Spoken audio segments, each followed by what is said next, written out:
Welcome to Spindle City Straight Talk. I'm CJ. And I'm Chip.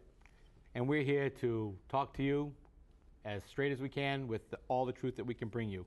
And it's going to be an interesting show today. This show is going to air after the election, so we can't tell you what has happened yet. But we can talk about some of the stuff that's happening just before this election. And one of the things I want to bring up right off the bat and try to, hit that ball out of the park, because it's amazing how we find out things that happen just before an election to make incumbents look good. And this week alone, we find out that the city is getting a $600,000 plus police grant.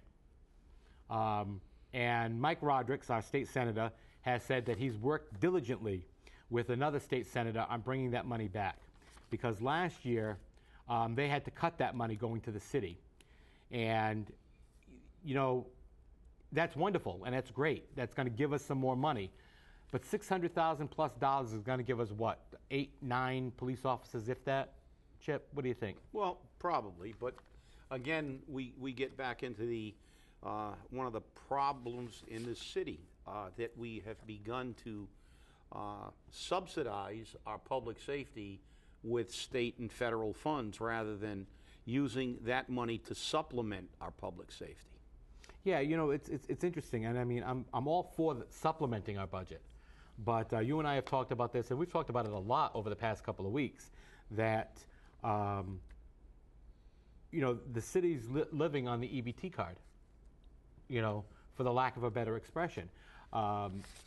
If the federal government and the state government decides to cut our money for these grants, or we don't get these grants, our city public safety system is decimated. We don't have a public safety system. Well, yeah, that's really true. And what's really distressing is this is a voluntary move that's being done by this administration and by the city of Fall River. At one time, we had a 300-man fire department in this community, and every single firefighter was funded by tax dollars. So if we didn't need to worry about if a grant was going to be renewed to ensure that we had an adequate amount of fire protection in the community. Over the years, we have moved farther and farther away from using our tax money for public safety and more toward using it for patronage jobs and pay raises for cronies. And the reality is now on the fire department, we have about 45% of the firefighters funded by a federal grant. And when we lose that grant, public safety, as far as the fire department, is going to be disseminated. Yeah, I was looking online to see if we'd been approved or denied yet for an upcoming SAFER grant, and there's no information out there as of yet. And again, using the term which nobody seemed to like, which was whisper campaign, which which always seems to be the information source before the whisper campaigns actually happen. The current whisper campaign is that we are not going to get a renewed SAFER grant. And we're currently down 14 firefighters. So if we don't get any more money, how do you make up not only those 14 firefighters, but the other 79 firefighters that were hired and are funded by SAFER grant funds? I mean, you're talking 93 firefighters. Well, I think that really gets to the heart of the issue here. The 14 firefighters that we are down were funded by city money. We still have the same 79 firefighters that were funded last year being funded by federal money. The city chose to take that money, that's our money and our tax dollars, and divert it somewhere else into that black hole that we call a city budget, and it will probably never be found again. And the reality is that this community, rather than prioritizing the services that I feel a city is morally obligated to provide, which are safe streets, fire protection, clean streets, and education, they choose to use our money for new jobs, pay raises. And to me, that's basically what we're looking at in this election. Are we going to become more and more like Washington, or are we going to take back our city? I agree, and I think the people of Fall River need to ask our elected officials, whether they be city council or the mayor, why are you funding our public safety services this way? I think that's very important. And continuing on the public safety subject matter, the police department and the mayor announced this week that they are looking at new technology to track nuisance properties. I love the way they do this. Again, we hear about everything before an election, and we're taping before the election. So you always hear about this stuff before the elections. And basically what this software does is, as phone calls are put into the police department, they're keyed into a database, and it flags the property. And it turns that property on a map a different color.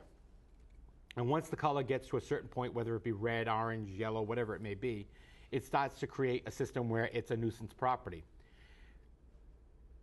But the question I have to ask is this: where are my privacy rights being protected, number one? Number two, if I give $500 to the mayor's campaign, will that be ignored? And who has access to this information? It's kind of questionable. And before we had this software, didn't we know where nuisance properties were? Didn't we have a way of knowing how this was? If you were always called out somewhere, you were on the fire department for many years, Chipper. Didn't you have a way? Yeah, the reality is, obviously, it's a tool, it's an asset, but like any tool, it's how it's utilized that's important. But the reality of the situation is every police officer, every firefighter knows the properties that they go to on a regular basis. On the fire department, we knew the buildings that were a hazard, and the police officers know the buildings that they're called to 3 or 4 times a night. They're well aware of the areas in the city and the particular houses that present a problem, because they're there all the time. They're on the street. They're doing the job, and this while it's nice, technology's great, but as I said, it's the way you use the tool. My basic question is this going to be applied uniformly? Are we going to see, well, we saw some closures of some properties that have been, they're almost $500,000 in arrears of taxes. How long did it take to get moving on those properties? And why were they moved on just before an election? And secondly, as CJ said, are these properties all going to be closed? Are they all going to be flagged? Or are certain people whose name appears on certain campaign ledgers, are they going to be overlooked? We have people in this community that were allowed to negotiate their water fee. I can't do that. Can you? No. When my taxes are due, I have to pay them. I can't go down to City Hall and say, hey, I owe you $1,600, but I'm going to give you $8. Were you able to do that? No, unfortunately, we can't. And it appears as though we do have that situation. We know that a few people were able to renegotiate their water fee, and I'm not sure if that's the right thing to do. I know there's probably somebody who's on the verge of losing his house who would like to renegotiate his water fee so he could make his mortgage, but I don't think that's going to happen. It's it's really interesting. We see the incongruities in the way our city administration handles us and how they treat us, and I think that's kind of scary for a lot of us. It really is, and it doesn't help us at all.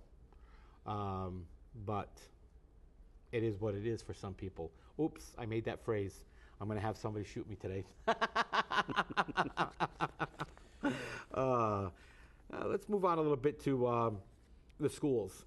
I think we've talked about it in the past, but in the past 7 to 10 days, it'll be about 2 weeks by the time you see this show, there have been 2 schools which have had attacks in them.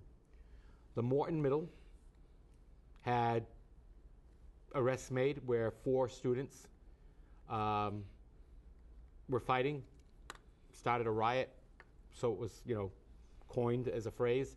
And then it happened at the Resiliency Prep School. They had it there.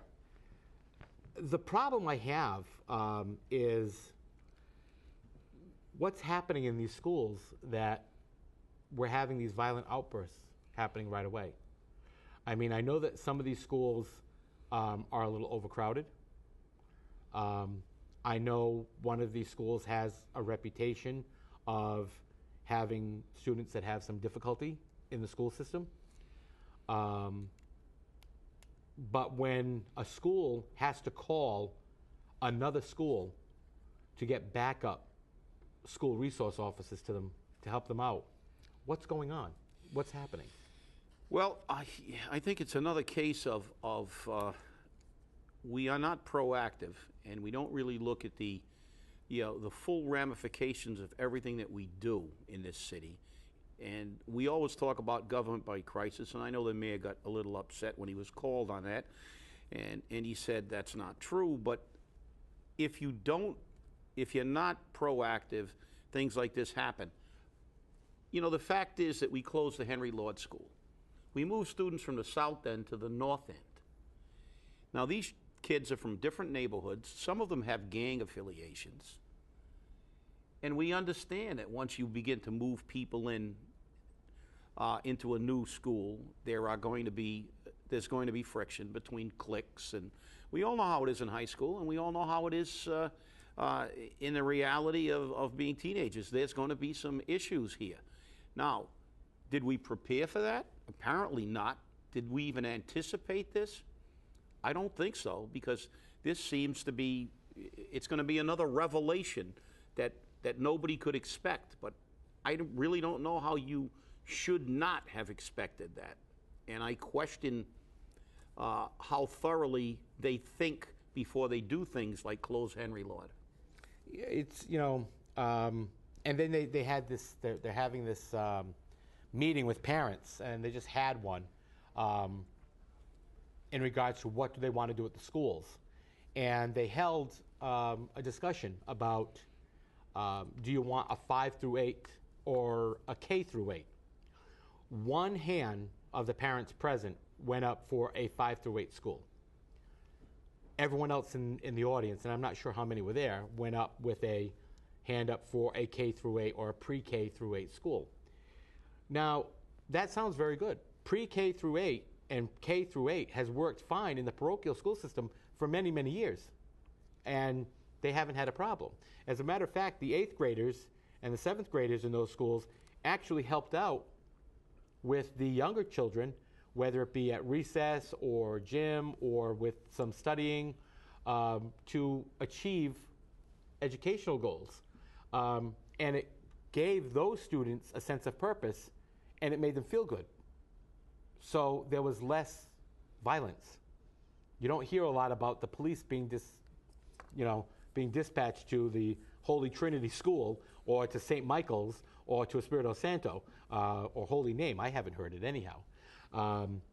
But these kids that have a sense of purpose while they're in the school because they're given a job, they're given something to do, something that makes them feel better about themselves. Maybe that would work in our school system. Maybe a K through 8 system is something we need to look at. Well, I agree, and I also agree that it makes absolutely no sense to have a Henry Lord School, one of our newest schools, to be closed down. The reason for that, I don't agree with. It was to avoid a state takeover because it was an underperforming school. We don't eliminate underperformance by eliminating the school and dispersing the students. So I have a problem with that initially. But now we get back to another concept here. As you said, you include some students in. I will give, we have to realize that the public school system does not have the latitude that parochial schools do. They can get rid of their problems. They can say, look, you can't come to school here anymore. The public school doesn't have that. But with that being said, we just discussed the new technology to identify problem properties. Now, we can identify problem students the same way. And I'm sure that once you identify these problem students, they have to be looked at a little more closely. And when they're part of the dynamic of a school, that has to be factored in. And if we did that, we might avoid some of these assaults. And I'm hearing that teachers are being threatened they're being assaulted, and students are being threatened and assaulted. The only problem with that is we can't even identify our absent students. Well, you do have a point. It took a year to figure out that half of Durfee wasn't showing up. So. Exactly. So, I mean, if they can't even do the basic thing that they do every day of take attendance, I mean, how are you going to identify students with a problem? It's kind of scary. I mean, well, maybe they can have a dean of the dean of students. There you go. Or, a dean of attendance. Another job. A dean of attendance, and that one can get paid $100,000 like everybody else. CJ, I would like to discuss one thing quickly before we run out of time, although we have a little bit more time. I want to talk about this next Tuesday. It's been very low-key, hasn't been talked about a lot. There's a $10 million bond question for a study. What do you think about this? I just think somebody's making a lot of money, and they must be good friends with the administration and the city council.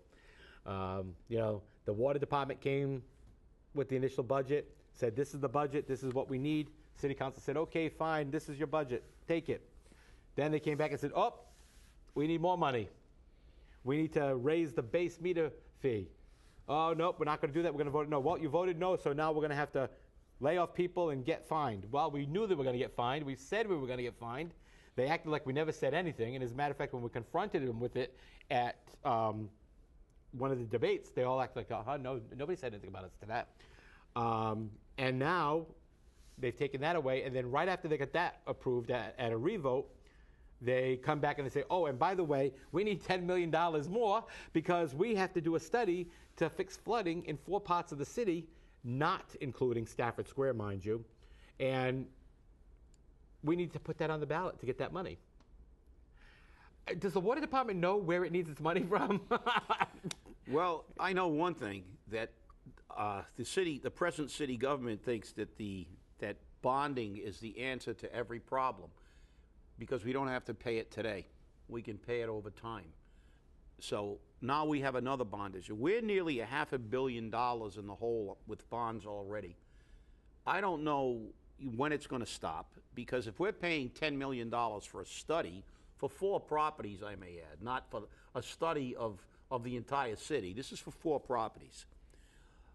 If we're paying $10 million for a study, what are we going to pay for the abatement if they find something? Right. And my other question is, this mayor has created a million task forces. We've got task forces for task forces and study groups for study groups.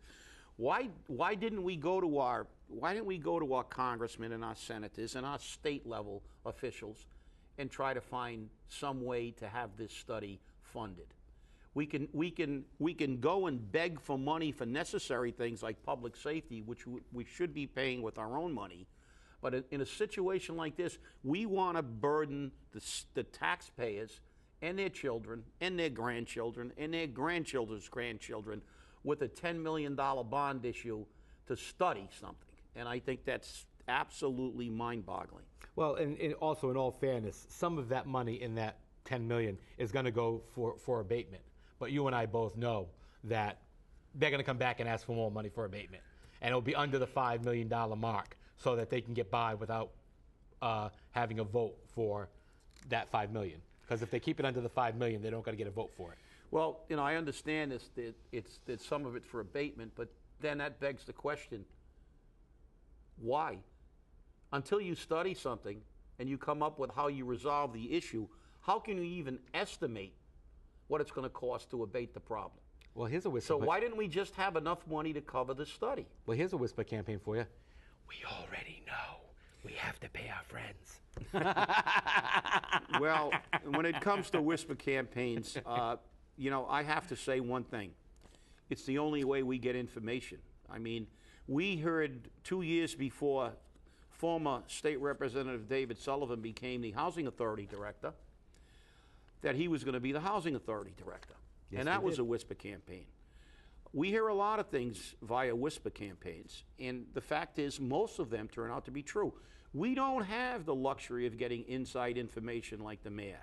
We don't meet with Mr. Matuk because he said at his last debate, well, why don't you just call Mr. Matuk? Well, Mr. Matuk makes towels that cost $95 a piece. That's more than the average city family has for a food budget for a week. So Mr. Matuk isn't going to answer my telephone calls and talk to me about his business. And in reality, the only reason that he talks to the mayor is because he got a 10-year TIF. Otherwise, he wouldn't talk to the mayor, because I'm not sure if even he can afford those towels. I'm telling you, it's interesting. Well, we're going to go to the mailbag real quick. Another whisper campaign. Another whisper campaign. Before I go there, I'm going to hit you up with a campaign letter that appeared in the Herald News this morning. And this campaign letter comes from Larry Perry, P-A-R-E or Pear, I'm not sure. We need to select a mayor who gives us the real facts, one who knows our business owners and will talk to them face to face, and who knows our school committee. I do not think that if you are going to run our city, you can gather your facts from what you hear on the radio. That really scares me. We need someone to walk the walk. We have two candidates now in office in our city that I have seen firsthand do this. Our mayor takes the time to give you the real facts, good and bad. Sometimes I don't like his true facts, but it is what it is. Oh, there's that phrase again. Then there is write-in candidate David Dennis. I have seen him attend many events for our city to promote economic development. I have been to some of these public meetings in the city and in other towns, and Dennis is there getting the information for us to go forward. They go and get the facts face to face. These are the people that will move the city forward. With Route 79 development and the South Coast Rail project now approved, we have a chance to really change the dynamics of our city for the good.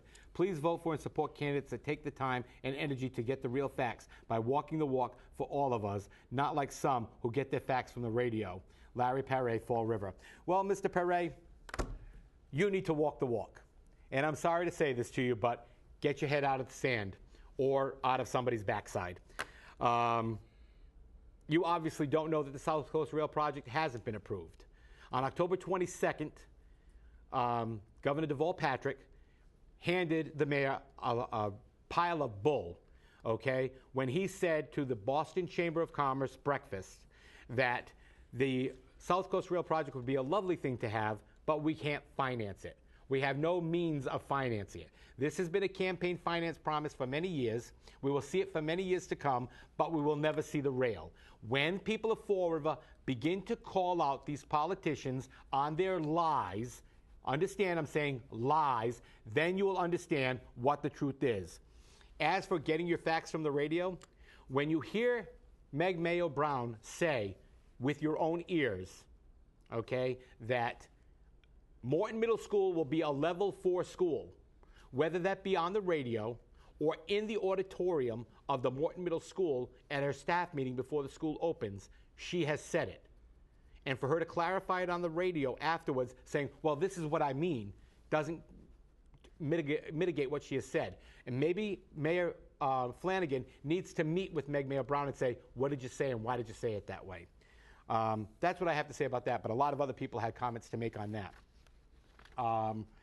This was a letter that was actually sent to the Herald News, and they hadn't followed up on it, and I've only recently tried to verify that they are following it up, but the person decided to send it to us after he watched our show. And he goes by an anonymous name called Fact Checker. And he says, forgive my ignorance. I don't see that Mr. Holtzman writes much about Fall River anymore, but he did in the past, so I'm not sure who to send this to. But I see that Mr. Richmond writes a political blog on your website, so maybe one or both of you can help. And remember, this was sent to the Herald News. You should be writing to let the mayor know that Housing Authority employees are sick of being hit up to buy tickets for his events. It has only gotten worse recently. It is definitely more flagrant, and people just look the other way. Tonight, Judy Medeiros, who works for us, has been selling tickets and is holding a fundraiser for the mayor at Adagio Piano Lodge on South Main Street from 6:30 to 9:30. Why don't you guys go and scope that out? She has been warned before by Mr. Collins about selling tickets for the mayor, but now she feels invincible. Go check out that event tonight. Jim Kavanaugh is another employee of housing that pushes tickets for the mayor. He just had an event for the mayor this past Sunday at Mickey Doyle Sports Bar in the Ocean State Job Lot Plaza. I was told from people that went that the mayor was so bold as to thank him publicly for putting the event together. Maybe he thinks he is Teflon now that he is the mob mayor. Oh, and guess who else the mayor thanked at Mickey Doyle's for fundraising for him? Dennis Sylvia. That name might not mean anything to you, Mr. Holtzman, but he is also a city employee. He's the inspector that works in the engineering and planning departments and sells tickets for the mayor right across the counter. Guess who asked him to stop doing that? Jim Harnett. Guess what happened to Jim Harnett after he asked Dennis to stop doing that? Dennis went and complained to the mayor, and Jim Harnett was fired with no explanation.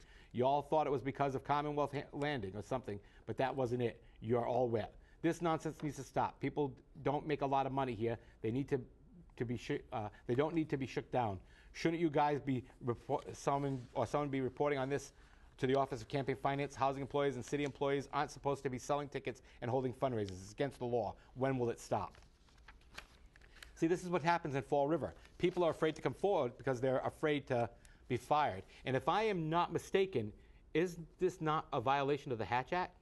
Yes, it is. It is a violation, and obviously, Mr. Ferry, or whatever his name is going to say that, it was a fictitious name, and but we hear enough, and we've seen enough, and we talk to enough people to know they are in fear.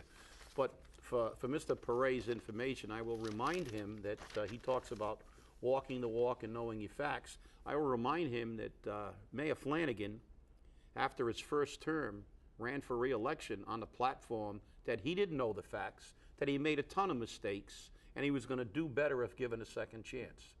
So he's also gotten political amnesia because now he talks about the 3.5 years that he's moved the city forward. But we still have a copy of the debate with his former opponent, Kathy Ann Viveris, when he admitted numerous mistakes, and he was going to learn. And apparently he didn't learn, because within a couple of weeks after he got re-elected, before he even sworn in for a second term, he made arguably the worst appointment in the history of the city of Fall River when he appointed a fire lieutenant as the fire chief, and that subsequently created a firestorm that we still remember. Yes, we do. Yes, we do. And here's the last of our letters. And this one's anonymous as well, and this was mailed to us. Here's a little info on Flanagan. A Robert Savigny veterans clerk, he and wife gave a $1,000 donation to him in 2010. Their son got arrested for assault and battery on a person 60 and older. Wonder how that turned out. Owner of Entourage Remy's paid Flanagan in exchange for deeds. He's also about deal business, all about making dollars, not for people. Fall River overpass deal, mob ties. He's a liar about leaking story about newspaper liars after liars. Good luck. You must, please be a little more clearer on your letters, but I want to show you that people are communicating with us. They're watching this program.